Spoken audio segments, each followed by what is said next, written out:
Gepleýär Azatlyk Radiosu. Habarlar günnälik gepleşigimizi dowam etdirýäris. Mikrofon öňünde siz bilen men Sähra. Türkmenistanyň Daşary işler ministrligi Eýranda güýçlü çagwa ýağmurlarynyň netijesinde bolup geçen suw joşunlaryndan ejir çeken welaýatlarynyň ilatyna özüniň duýgudaşlygyny beýan etdi. Bu waka türkmen häkimetleriniň we media serişdeleriniň ýurduň Balkan welaýatynda bolan tebii betbagçylyk barada kelam agyz söz aýtmaýan mahalyna gabat geldi. 26 martda Türkmenistanyň Daşary işler ministrliginiň köpçülikleýin habar beriş serişdeleri üçin ýaýradan habarynda şeýle diýilýär. Türkmenistanyň Daşary işler ministrligi Eýran Islam Respublikasynyň Daşary işler ministrligine diplomatik notasyny uratdy. Onda Türkmenistanyň hökümeti Eýran Islam Respublikasynyň güýçlü çagwa ýağmurlarynyň netijesinde bolup geçen suw joşunlaryndan ejir çeken welaýatlarynyň ilatyna özüniň duýgudaşlygyny beýan etdi diýilýär. Şeýle-de habarda iki goňşy döwletleriň arasyndaky däp bolan dostlukly gatnaşyklara esaslanmak bilen Türkmen tarapynyň Eýranyň halkyna özüniň doganlyk goldawyny beýan edendigi hem bellenilýär. Azatlyk Radiosu Türkmen häkimetleriniň Balkana gelen sil barada dymyp, Eýrana gelen silden ejir çekenlere duýgudaşlyk bildirmeginiň sebäpleri bilen gyzyklanyp, Türkmenistanyň Daşary işler ministrligi bilen habarlaşdy.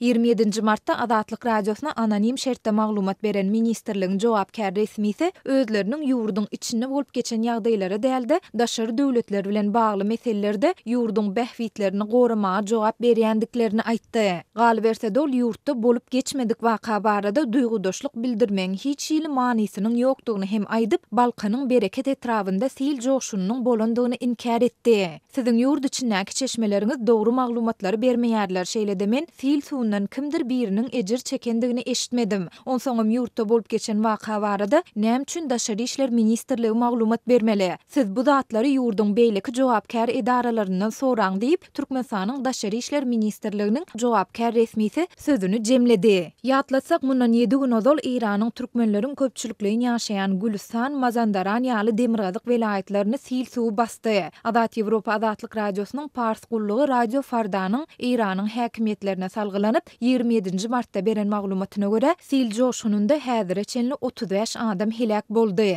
Goňşy Eýranda bolan bu tebii betbagçylyk mart aýynyň 18-inden 19-na geçen gije Türkmenistanyň Balkan welaýatynyň bereket etrawynyň administrativ merkezine we Onu Golay owasyna sil suwunyň gelmeginiň onlarça maşgalanyň öz ýaşaýan jaýlaryny terk edip başga ýere göçmäge mejbur bolmagynyň ýa-da gabat geldi. 27 martda Azatlyň habarçysy etrapda sil suwunyň netijelerini arasalamak işleri belli bir derejede alınıp barylsa-da Bereket şäheriniň silden ejir çeken esasy böleginde ýagny Demirgadagynda häzirlikçe hiç zat edilmeýändigini we tebii betbagçylykdan ziýan çeken ýaşaýjylara hiç ýyly kömek berilmeýändigini habar berdi. 20 martda Türkmen prezidenti Gurbanguly Berdimuhammedow ýurtda sil joşunyň bolandygyny tasdiklap, sil gelmegi bilen baglanyşykly öňüne alyş çärelerini öz wagtynda guramak boýunça zerur işleri geçirmeýändigi üçin diýip, ýurduň goranmak ministri Begenç Gündoğdu ifa duýduruş we onuň orunmasary Türkmenistanyň goranmak ministrliginiň baş raýat goranşy we halat ediş işleri müdirliginiň başlagy Döwran Durdifa käýinç ýylan etdi. Bu soňky ýyllarda döwlet başçylygynyň ýa-da türkmen resmiýetleriniň ýurtda tebii betbagçylygyň bolandygyny resmi derejede tasdiklamak bilen bagly ilkinji waka bolsa-da onuň nire we haçan gelendigi, näme derejede ziýan ýetirendigi barada resmi taýdan hinide çenli ýekejede söz aýdylman gelýär.